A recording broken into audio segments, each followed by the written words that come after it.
Hello student, मैं एकता सिंह आप सभी का ज्ञान चैतन्य चैनल में बहुत बहुत स्वागत करती हूँ। आज के इस टॉपिक में हम हॉब्स के बारे में देखेंगे। हॉब्स से संबंधित जो भी इम्पोर्टेंट फैक्ट होंगे उसको देखने वाले हैं। तो शुरू करते हैं। थॉमस हॉब्स का जो जन्म है 1588 में ब्रिटेन के माल्मसबरी के पास वेस्टपोर्ट में हुआ था। तो ये ब्रिटेन के रहने वाले थे और वहीं पर उनका जन्म हुआ था। इनके जन्म के पूर्व जो है स्पेन में जल सेना ने इंग्लैंड पर आक्रमण कर दिया था। इस भय के वातावरण से थॉमस हॉब्स का जन्म समय से पूर्व हो गया था। स्वयं थॉमस हॉब्स जो है भय को अपना जुड़वा भाई कहते हैं। हॉब्स चार्ल्स प्रथम का शिक्षक था। तो चार्ल्स प्रथम क्या है, यहाँ पर शासक थे और उन्हीं के क्या है शिक्षक कौन थे, हॉब्स थे। इसलिए राजतंत्र का ये जोरदार से समर्थन करते हुए दिखाई देते हैं। आगे है थॉमस हॉब्स की अध्ययन पद्धति देखें तो थॉमस हॉब्स का प्रसिद्ध कथन है, ज्ञान का अंत क्या है, शक्ति है। ज्ञान का अंत शक्ति है। यह उन्होंने दे कॉर्पोरे नामक रचना में कहा है। तो दे कॉर्पोरे नामक रचना में उन्होंने कहा है कि ज्ञान का अंत शक्ति है। आगे देखते हैं। थॉमस हॉब्स ने राजनीतिक विज्ञान का अध्ययन ज्यामिति, भौतिकी एवं मनोविज्ञान की सहायता से किया। थॉमस हॉब्स की अध्ययन पद्धति को यांत्रिक भौतिकवाद या वैज्ञानिक भौतिकवाद भी कहते हैं। मतलब इन्होंने जो पॉलिटिकल साइंस का अध्ययन किया उसमें किस किस का सहारा लिया, ज्यामिति, भौतिकी और मनोविज्ञान, और इन्हीं के माध्यम से क्या है उन्होंने पूरे पॉलिटिकल साइंस को व्याख्या भी किया है। तो थॉमस हॉब्स का यांत्रिक भौतिकवाद मार्क्स के द्वंद्वात्मक भौतिकवाद से अलग है। तो हमें बिल्कुल सेम नहीं करना कि जैसे मार्क्स का द्वंद्वात्मक भौतिकवाद था वैसे ही इसका क्या है यांत्रिक भौतिकवाद है। तो ऐसा नहीं है, वो अलग है और ये चीज़ अलग है। हॉब्स के अनुसार भौतिक अणु स्वतः गतिशील होते हैं। भौतिक अणु क्या हो जाते हैं, स्वतः गतिशील होते हैं, जबकि मार्क्स का मानना था कि अणुओं को बाहर से गति प्रदान होती है। तो हॉब्स मानता है कि भौतिक अणु जो होते हैं वो अपने आप ही क्या है एक जगह से दूसरी जगह क्या है गतिमान होते रहते हैं, लेकिन मार्क्स कहता है नहीं कि ये गतिमान नहीं होते जब तक कि बाहर से फोर्स ना लगाया जाए। तो दोनों में ये अंतर है। थॉमस हॉब्स जो हैं विशुद्ध भौतिकवादी विचारक हैं। हॉब्स के अनुसार व्यक्ति और संपूर्ण विश्व भौतिक अणुओं के समुच्चय से निर्मित हैं। आगे है, इसने राजनीति के अध्ययन में इतिहास व नैतिकता का बिल्कुल भी प्रयोग नहीं किया है। तो उन्होंने पॉलिटिक्स यानी पॉलिटिकल साइंस में क्या किया है, इतिहास और नैतिकता का बिल्कुल भी उपयोग नहीं किया है। इसलिए ऑक्सफोर्ड जो है ने थॉमस हॉब्स के ग्रंथ लेवियाथन को अंग्रेजी साहित्य का सर्वश्रेष्ठ माना है। तो ऑक्सफोर्ड जो है लेवियाथन किसकी रचना हो गई, थॉमस हॉब्स की, ये उनकी सर्वश्रेष्ठ रचना है। ऑक्सफोर्ड कहते हैं कि लेवियाथन जो है अंग्रेजी साहित्य की सर्वश्रेष्ठ रचना है। आगे थॉमस हॉब्स ने ऑक्सफोर्ड विश्वविद्यालय में प्रचलित स्कॉलास्टिक पद्धति का जोरदार खंडन किया था। वे इसी विश्वविद्यालय के छात्र थे। स्कॉलास्टिक पद्धति के द्वारा धार्मिक मान्यताओं को तार्किक रूप में प्रमाणित किया जाता था। तो स्कॉलास्टिक पद्धति के द्वारा जो भी धार्मिक चीज़ें हैं, धार्मिक मान्यताएं हैं, उनको तर्क के आधार पर मान्यता देने वाला कौन सी पद्धति, स्कॉलास्टिक थी, जिनका इन्होंने क्या किया था, खंडन किया था। आगे है राज्य की प्रकृति। तो राज्य की प्रकृति पे बेपर ने थॉमस हॉब्स के राज्य की प्रकृति को यांत्रिक कहा है। राज्य मानव द्वारा निर्मित होता है। यह विचार थॉमस हॉब्स द्वारा पहली बार आधुनिक युग में दिया गया था। तो थॉमस हॉब्स कहता है कि राज्य का निर्माण किसके द्वारा होता है, मानव के द्वारा। हॉब्स के अनुसार राज्य एक यंत्र है, यह मानव निर्मित संस्था है, ना कि दैवीय। तो यहाँ पर क्या है, राज्य एक मानव निर्मित संस्था है। आगे राज्य प्राकृतिक अथवा देवीय संस्था नहीं है। यांत्रिक राज्य के समर्थक व्यक्तिवाद को महत्व देते हैं। हॉब्स, लॉक, बेंथम और मिल राज्य को यंत्र मानते हैं। तो यहाँ पर क्या है, राज्य जो हो गया प्रकृति तथा देवीय संस्था नहीं है। राज्य क्या है, प्रकृति और देवीय संस्था नहीं है। यांत्रिक राज्य के समर्थक व्यक्तिवाद, मतलब यहाँ पर क्या है, व्यक्ति को ज़्यादा इम्पोर्टेंस दे रहे हैं, मतलब व्यक्ति के कारण ही राज्य है, राज्य के कारण व्यक्ति नहीं है, इस तरह से नहीं है, व्यक्ति को ज़्यादा इम्पोर्टेंस माना गया है। तो हॉब्स हो गया, लॉक हो गया, बेंथम, ये सारे के सारे और मिल राज्य को यंत्र मानते हैं। तो याद रखना है यंत्र कौन कौन लोग मानते हैं, हॉब्स हो गया, लॉक हो गया, बेंथम हो गया और मिल हो गया। आगे हम व्यक्तिवाद की चर्चा करते हैं। तो व्यक्तिवाद जो है विचारधारा का जन्म आधुनिक युग में हुआ था। व्यक्तिवादी विचारधारा का जन्म आधुनिक युग में हुआ था। व्यक्तिवादी विचारधारा में व्यक्ति को साध्य तथा राज्य को साधन माना जाता है। थॉमस हॉब्स व्यक्तिवादी हैं जिनके पीछे निम्नलिखित तर्क हैं। पहला है, राज्य का निर्माण व्यक्तियों के समझौते से हुआ। राज्य के निर्माण का मूल उद्देश्य जो है आत्मसंरक्षण है। राज्य का निर्माण व्यक्तियों के समझौते से हुआ है। दूसरा है, राज्य का मूल निर्माण का उद्देश्य आत्मसंरक्षण है। अतः थॉमस हॉब्स ने राज्य की उत्पत्ति के देवीय सिद्धांत यानी जेम्स प्रथम द्वारा प्रदत्त का खंडन किया है। थॉमस हॉब्स के अनुसार यदि राज्य व्यक्ति के आत्मसंरक्षण में असफल हो जाता है तो राज्य के विरुद्ध क्रांति की जा सकती है। तो यहाँ पर वो मानते हैं कि यदि राज्य जो है व्यक्ति के आत्मसंरक्षण में असफल हो जाता है तो क्या हो जाता है, राज्य के विरुद्ध क्रांति कर दी जा सकती है। अब यहाँ पर व्यक्तिवादी एवं पूर्ण सत्तावाद में समन्वय किससे बताया है, तो ये देखना है। थॉमस हॉब्स ने व्यक्ति के आत्मसंरक्षण के लिए निरंकुश शक्तिशाली राजा का समर्थन किया है। मतलब यहाँ पर उन्होंने कहा है कि राजा क्या होना चाहिए, निरंकुश होना चाहिए। इसलिए थॉमस हॉब्स के विचार जो हैं पूर्ण सत्तावाद की विद्यमान है। पूर्ण सत्तावाद भी यहाँ पर विद्यमान दिखाई देते हैं हॉब्स के विचारों में। थॉमस हॉब्स के विचारों में पूर्ण सत्तावाद साधन है और व्यक्तिवाद क्या है, साध्य है। अगला है, थॉमस हॉब्स के अनुसार व्यक्ति का स्वभाव होना चाहिए, व्यक्ति यश व शक्ति प्राप्त करना चाहिए। व्यक्ति को क्या करना चाहिए, बहुत ज़्यादा फेमस होना चाहिए, उसके बाद बहुत ज़्यादा पावर होना चाहिए, यश होना चाहिए और पावर्स होनी चाहिए। व्यक्ति लालची एवं स्वार्थी है। व्यक्ति की इच्छाएं अनंत है, मतलब एक व्यक्ति एक इच्छा के बाद उसकी इच्छा क्या समाप्त नहीं होती बल्कि और कई दिशाओं में बढ़ती रहती हैं, इसलिए अनंत जो है व्यक्ति की इच्छाएं होती हैं। तो ये हो गया थॉमस हॉब्स के अनुसार व्यक्ति का स्वभाव। अब थॉमस हॉब्स के अनुसार समाज क्या है, तो समाज को कृत्रिम राज्य की भांति कहा है थॉमस हॉब्स ने। समाज को आणविक प्राकृतिक बताया है। आणविक प्रकृति से तात्पर्य है कि समाज व्यक्तियों का समूह है तथा समाज में प्रत्येक व्यक्ति अणु की भांति क्या है, स्वतंत्र है।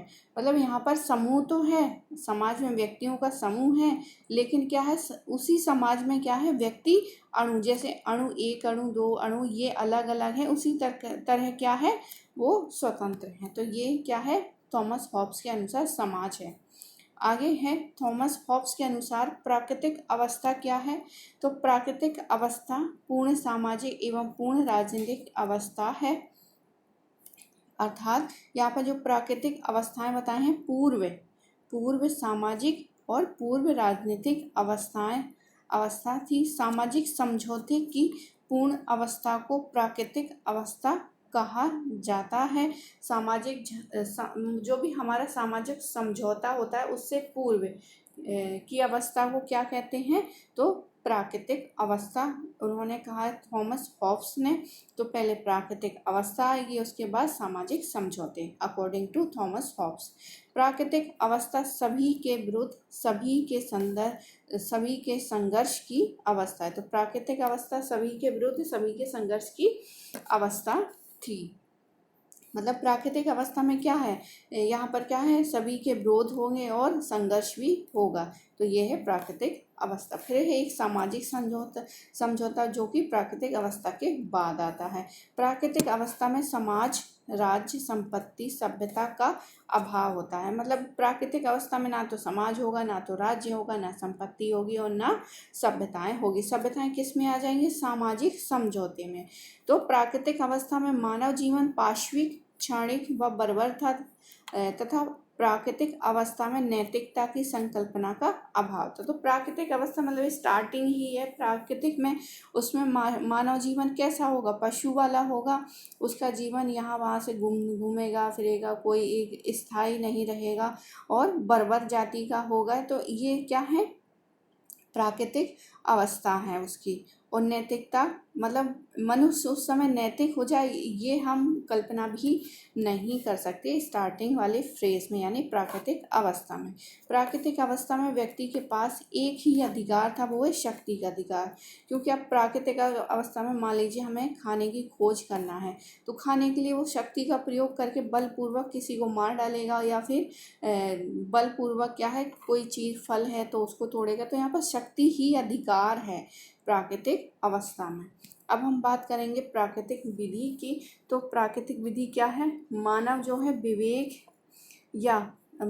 विवेक या बुद्धि का नियम ही प्राकृतिक विधि है। थॉमस हॉब्स के समझौते में विशुद्ध विवेक का प्रयोग देखा जा सकता है। मतलब थॉमस हॉब्स का जो समझौता सिद्धांत है उसमें क्या है? विशुद्ध विवेक का प्रयोग देखा जा सकता है। थॉमस हॉब्स की प्राकृतिक विधि जो है मध्यकालीन सार्वभौमिक विधि नहीं है।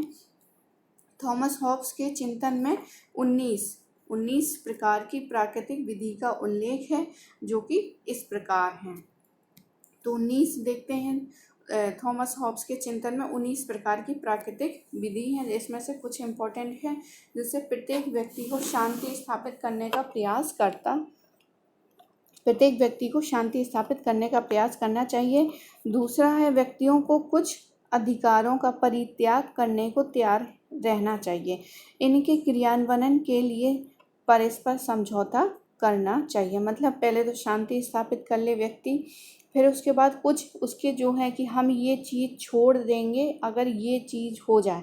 तो इसी तरह से क्या है? अधिकार, उसके जो कुछ अधिकार हैं उसका परित्याग कर देना के लिए क्या होना चाहिए? हॉब्स के अकॉर्डिंग तैयार होना चाहिए। और फिर जो उसने परित्याग कर दिया, जो उसको प्राप्त हुआ है, उसको क्रियान्वित करने के लिए एक समझौता करना चाहिए। ठीक है, अब आगे देखते हैं सोशल कॉन्ट्रैक्ट मतलब सामाजिक समझौता क्या है हॉब्स के अकॉर्डिंग। तो सामाजिक समझौते का अभिप्राय व्यक्तियों व समुदायों ने आपस में मिलकर राज्य का निर्माण किया। थॉमस हॉब्स के शब्दों में, मैं अपने ऊपर शासन का अधिकार इस व्यक्ति या व्यक्ति समूह को सौंप रहा हूँ। आगे है, लेकिन शर्त यह है कि आप भी अपनी शक्तियाँ इसे सौंप दें। तो उसने एक शर्त यहाँ पर रखी, मतलब कुछ चीज़ें क्या हैं अपनाने के लिए कुछ अधिकार उसने छोड़े। तो ये हो गया। अब आगे थॉमस हॉब्स के अनुसार व्यक्तियों ने अपने आत्म संरक्षण के लिए आपस में समझौता। तो ये क्या हो गया उसका सामाजिक समझौता। मतलब दो व्यक्तियों के बीच या फिर समाज और व्यक्ति के बीच इसी तरह से क्या है आपस में समझौता करके अपनी सभी शक्तियाँ एक सर्वोच्च राजा को सौंप दी गई हैं। अब यहाँ पर एक राजा है, ठीक है, तो राजा हमें बहुत अच्छा शासन व्यवस्था बना कर देगा, तो हम उसको क्या है सारी शक्तियाँ सौंप देंगे। तो एक समझौता यहाँ पर हुआ है। राज्य या राजा समझौते का परिणाम है, समझौते का भाग नहीं है। मतलब इसमें क्या है समझौते का परिणाम हो सकता है, लेकिन ये उसमें समझौते में भाग नहीं लेता, क्योंकि यहाँ पर क्या है कि उसको परिणाम माना गया है। थॉमस हॉब्स के सामाजिक समझौते का मूल आधार जो है बुद्धि, शक्ति और उपयोगिता है। तो थॉमस हॉब्स के जो सामाजिक समझौता है वो बुद्धि, शक्ति, उपयोगिता है। थॉमस हॉब्स का समझौता है एक दार्शनिक सत्य है या एक सैद्धांतिक समझौता है, लेकिन ऐतिहासिक नहीं है। थॉमस हॉब्स के सामाजिक समझौते में सहमति का सिद्धांत पाया जाता है। तो सहमति यहाँ पर होती है तभी ये सामाजिक समझौता होता है थॉमस हॉब्स के अकॉर्डिंग। थॉमस हॉब्स के अकॉर्डिंग जो है राज्य ठोस विवेक का परिणाम है। ठोस विवेक का परिणाम क्या है? राज्य है। हैकर के अनुसार थॉमस हॉब्स के सामाजिक समझौते के विचार में सहमति का सिद्धांत निहित है। तो बिल्कुल सहमति का सिद्धांत क्या है? निहित है। अब समझौते की विधि क्या है? विधि मेथड क्या है? कौन कौन से हैं? तो थॉमस हॉब्स के अनुसार केवल एक ही समझौते द्वारा राज्य, समाज व सरकार तीनों का निर्माण हुआ है। एक समझौते के आधार पर क्या है? राज्य, समाज और सरकार तीनों का निर्माण हो जाता है। समझौते का मूल्य उद्देश्य है आत्म संरक्षण। राज्य, समाज व सरकार कृत्रिम संस्थाएं हैं। समझौता भंग होने पर व्यक्ति पुनः प्राकृतिक अवस्था में चले जाएंगे। अगर ये समझौता हो जाए, भंग हो जाएगा समझौता, जो सामाजिक समझौता हॉब्स ने किया है, अगर वो भंग हो जाता है किसी तरह से, वो उसमें विकृति आ जाती हैं, तो क्या हो जाएगा? प्राकृतिक हम पहली वाली अवस्था में आ जाएंगे। मतलब ना तो समाज रहेगा और ना कि सरकार रहेंगी और ना ही वहाँ पे बुद्धि विवेक जो भी चीज़ें वो कुछ भी नहीं रहेगा। सभी व्यक्ति समझौते के द्वारा अपनी सभी शक्तियाँ एक राजा को प्रदान कर देंगे। तो यहाँ पर सभी व्यक्ति जो है, मतलब जो भी जितनी भी जनता है, वो सारी की सारी अपनी सभी शक्तियाँ किसमें? एक राजा में क्या कर देगा? दे देगा। आगे है समझौते के बाद व्यक्तियों के पास अधिकार नहीं रहता है। ठीक है, समझौते के पास व्यक्तियों के पास अधिकार नहीं रहता है। ये कौन कहता है? हॉब्स कहते हैं। अब संप्रभुता के संबंध में उन्होंने क्या बोला है? तो थॉमस हॉब्स के विचारों में वैधानिक संप्रभुता का विचार पाया जाता है। कौन सा? वैधानिक संप्रभुता का विचार पाया जाता है। थॉमस हॉब्स के अकॉर्डिंग संप्रभुता की विशेषता सर्वोच्च, शक्तिशाली है, असीमित है, अदेय है, अविभाज्य है और निरंकुश है। तो थॉमस हॉब्स के अकॉर्डिंग संप्रभुता की विशेषता सर्वोच्च, शक्तिशाली है, बहुत ज़्यादा शक्तिशाली है, असीमित है, मतलब सीमित नहीं है कि बस 4 शक्तियां हैं या इस तरह, असीमित है, अदेय है, अविभाज्य मतलब विभाज्य नहीं कर सकते, उसको विभाजन में नहीं कर सकते, और निरंकुश है। आगे है थॉमस हॉब्स के पहले जो बोंदा ने संप्रभुता पर ईश्वरीय कानून और नैतिकता का प्रतिबंध रोपित किए थे। थॉमस हॉब्स से पहले भी क्या है? बोंदा हैं जिन्होंने संप्रभुता पर ईश्वरीय कानून और नैतिकता के प्रतिबंध आरोपित किए थे। थॉमस हॉब्स ने संप्रभुता को सभी प्रतिबंधों से क्या रखा है? मुक्त कर दिया है। उसने चर्च को भी राज्य के अधीन बना दिया है। उसने क्या है? चर्च को भी राज्य के अधीन बना दिया है। थॉमस हॉब्स ने राज्य की शक्ति को पूर्ण सत्तावादी माना है। उसके अनुसार संप्रभु का आदेश ही क्या है? विधि है। थॉमस हॉब्स ने राज्य, सरकार व समाज के मध्य कोई विभाजन नहीं किया है। उसने सरकार के अंगों को किसी प्रकार से विभाजन नहीं किया है। थॉमस हॉब्स ने राज्य और राजा में अंतर नहीं किया है। और थॉमस हॉब्स की संप्रभुता को काल्पनिक निगम की संज्ञा दी जाती है। यह शब्द जो है सेवाइन ने हॉब्स की संप्रभुता के लिए उपयोग किया है। आगे हम बात करेंगे स्वतंत्रता की। तो थॉमस हॉब्स के अनुसार विधि का मौन रहना ही स्वतंत्रता है। क्या है? विधि का मौन रहना ही क्या है? स्वतंत्रता है। वाहन के अनुसार थॉमस हॉब्स के विचारों में एक तरफ अराजकतावाद है तो दूसरी बात निरंकुशतावाद का खतरा दिखाई देता है। तो यहाँ पर थॉमस हॉब्स के विचारों को वाहन ने क्या कहा है कि एक तरफ अराजकता, दूसरी बार निरंकुशतावाद का खतरा देखने को मिलता है। अब शक्ति का सिद्धांत में शक्ति का प्रयोग सहमति से किया जाता है। मतलब सहमति से, सबकी सहमति हो तभी हम पावर का यूज़ कर सकते हैं। यह दो व्यक्ति या समूहों के आपसी अंतःक्रिया के परिणाम स्वरूप निहित है। मतलब यहाँ पर 2 व्यक्ति हो सकते हैं या फिर 2 समूह हो सकते हैं, उनका आपसी अंतःक्रिया मतलब जो भी वो अंतःक्रिया करेंगे उसके परिणाम स्वरूप ही निहित है।